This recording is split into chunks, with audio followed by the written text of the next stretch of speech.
I want to point out something to you here. It's just 4 10mm nuts. Takes this cover loose. And earlier when we was priming, I didn't catch it on video. Now we got the wires unhooked.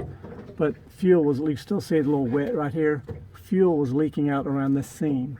So we're going to eliminate this. And the newer models of these Onan generators, I believe they've eliminated the fuel filter sitting here on the carburetor, because that's a source of a fire. If you get a leak here, what thing's running, and that fuel gets all over this hot engine. So we're going to eliminate this fuel filter and just have an inline filter down below, and we'll just put us a barb fitting on it. So that's something we're going to make an upgrade. So if you got an Onan generator and you got this, if you got that type of filter, you might want to change it out, put a barb fitting on it like we're going to do. Okay, this is something important for you Onan gas engine owners, especially, I don't know when they stopped doing it, but I know back in 2003, 4, and 5 in that area, they used the fuel filter here right on the carburetor and they would leak. See right here right now, see my finger? That fuel filter is leaking. They start out small, then they get worse. So that's one thing you don't want, is a fuel filter leaking. That's why they did away with them. And that's what we're going to do this before we put it back in the RV. We're going to eliminate this fuel filter, just have one at the fuel pump down below. And I'm going to put a barb fitting on here and a good clamp that won't be leaking. So if you have an older Onan generator, you need to pop your air filter cover off. Just need a 10mm socket. And take a look at this. If you got this style filter on there, you want to get rid of it.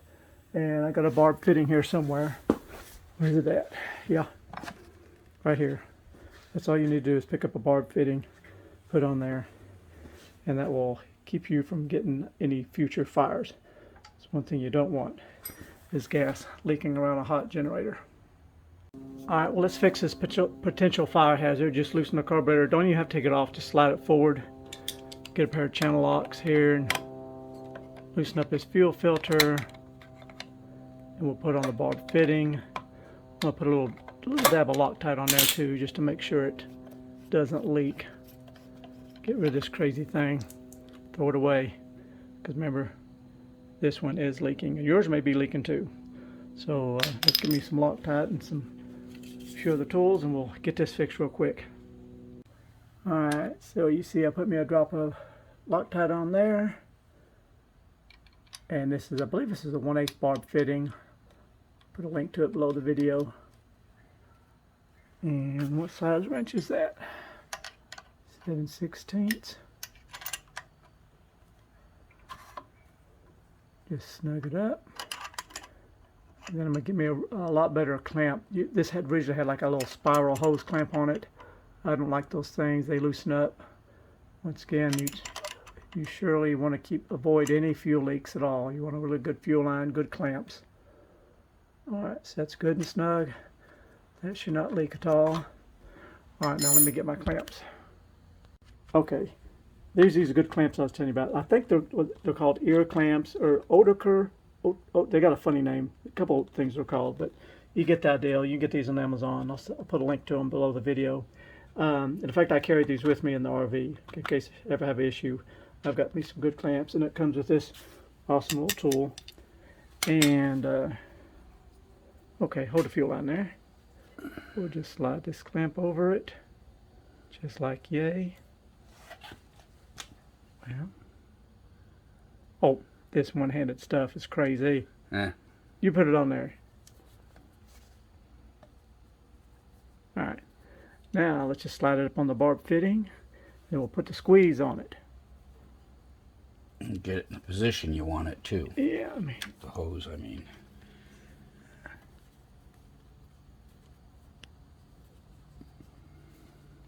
That way we want it. A little more over, I think. You should get a good grip right there now. Okay, I had to stop to reposition this. I wanted it just a little about 1/8 inch from the end of that rubber piece. And we'll get in here with one hand and give it a clamp.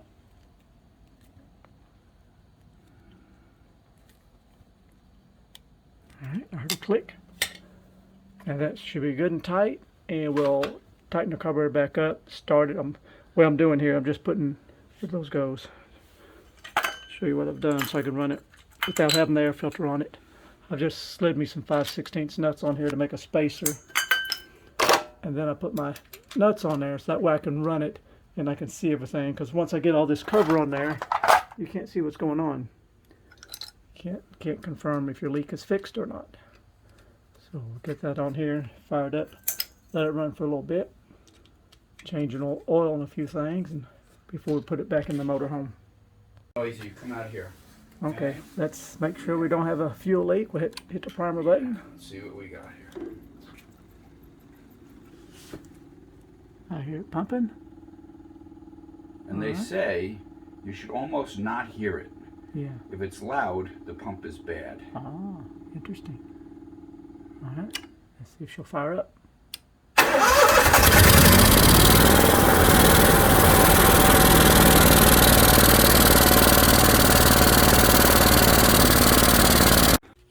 So it's been a few weeks since I fixed George's generator. It's fixed and gone now. And I was out here doing some other maintenance on our generator, our Onan 5500. And I noticed my setup was a little bit different because I got that, I think that's called an Odoker ear clamp. Because I got that on there, but I realized I had made an extension on here instead of having just a barb fitting like we did on George's. We put a barb fitting right on this original 90-degree coming out of the carburetor. And then I got to thinking, why did I do it this way? I remembered now is because evidently George had already changed his fuel line because he had plenty of slack. We could run up and put in that barb fitting. My original line was a little on the short side. So I guess maybe I was lazy. I didn't want to put a new line in it because this one was still good. So I just extended it down so I could use the original line. Because the original fuel filter, that's kind of where its position was. So this is just a 1/8 pipe fitting, 1/8 coupler. And then also your fuel filter options. I was looking at the part schematic. I'll look at it again here in a second. And the part schematics, I think when these originally built, you would see them. You'd have a fuel filter at the carburetor. You'd also have a fuel filter underneath. Sometimes you'd have an Onan fuel filter screwed in right here at the fuel pump. Now, at some point in time, I eliminated that. I believe, going by memory, I remember being on the road and this fuel pump failed on me. So I had to get one. I think I had it delivered to an Amazon locker so I could get a hold of it, because I remember changing it out in a Walmart parking lot. And that's when I put in this Inline filter. In fact, I'm looking at it right now. It's due for a change. I kind of like it because you can see right through it, but it's kind of a little milky looking in it. So and I believe this fuel filter is a Kawasaki fuel filter. This is what I got from my lawnmower shop that we sell for Kawasaki engines. But I'll put a link to the original Onan fuel filter, and yours may already have a fuel filter. I would assume it should have. They most all should have a fuel filter before the fuel pump. Post fuel pump, I don't think it's that critical, because evidently the newer generators, they no longer have a fuel filter past the fuel pump, between the fuel pump and the carburetor. Of course, our whole goal is to prevent any fuel leaks around this hot engine. And that's where I wanted to point out these. If you see these type of clamps, you want to get rid of them. You know, these can give you trouble when you're on the pressure side. You want to make sure you have a good type clamp like this. Now, if you notice, these under here are just the spring-loaded clamps, and that's fine because on this side it's the suction side. If you happen to have one of those clamps fails, you're just going to suck air. It's not such a big deal, but it's our pressure side we need to be concerned about. So let me jump in the house and look at that part schematic so we can get back to the video. Alright, back in the house, and it was like I thought. So there it is, the original part schematic. You show the fuel filter here out on the carburetor, but you also see a second filter down here on front of the fuel pump itself. So we're going to just eliminate this one and maintain a fuel filter here. So yours is probably due to be replaced anyway. So I'll have that link in the bottom of the video. Alright, back to my main video, so we'll get this job done. Okay, while running this thing, it kind of sounds a little bit lean. You can tell it's starving for fuel just a little bit. So I'm going to show you how you can make this a non-adjustable carburetor an adjustable carburetor. If you carefully pry this plastic piece off, because that's like a limit for you. It limits it from, there it goes. Just got to be careful and slow, pull straight out. Alright, so now It doesn't look like this, but this is your main jet. Like on any other lawnmower or anything, you'd have a slot here. Because we don't have a slot, but we can put a scratch in it. If you have a Dremel tool, you can make your own slot. What I want to do, I just want to open this up. I'm going to give it about a full turn and see if it doesn't make it a little bit richer. Because over the years, the fuel evaporates out of these bowls, and the varnish leaves every jet just a little bit smaller until you get leaner and leaner and you start to surge. So I'm going to see if this won't make it sound a little bit better. So while I was working on putting this video together, I just thought I'd do a search on Onan fuel filter leaking, and you'll see there's a whole lot of articles about it on these different forums. Onan 5500 fuel leak, even on the 4000 generator, but on the IRV2 forums, on Good Sam community, you can see this is a common occurrence evidently. So it's something you need to address, and you just have to wonder, you know, how many fires may have been started from this. Because, you know, once you get a fire from something like this in this area of an RV, it's probably near impossible to ever go back and prove the source. Because, you know, RVs are, once they catch fire, there's just nothing left. But I think it's a good idea to get rid of that filter location. Put that good clamp on there. Don't trust those little screw-on hose clamps. And I think you'll be good and safe.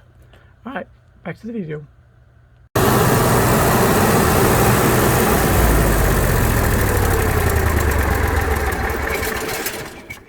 Well, as you can see, we've been running this thing. Well, you can't see. We've been running about 2 or 3 hours now. And there's no fuel leaks. Everything's good and dry. So if you want to keep your RV safe and keep from any potential fires happening, get rid of that fuel filter that's hanging off that carburetor. That is a problem. Just plumb it up like this. You'll be in good shape. Safe travels. Thanks for watching. Have a blessed day. See you. Bye.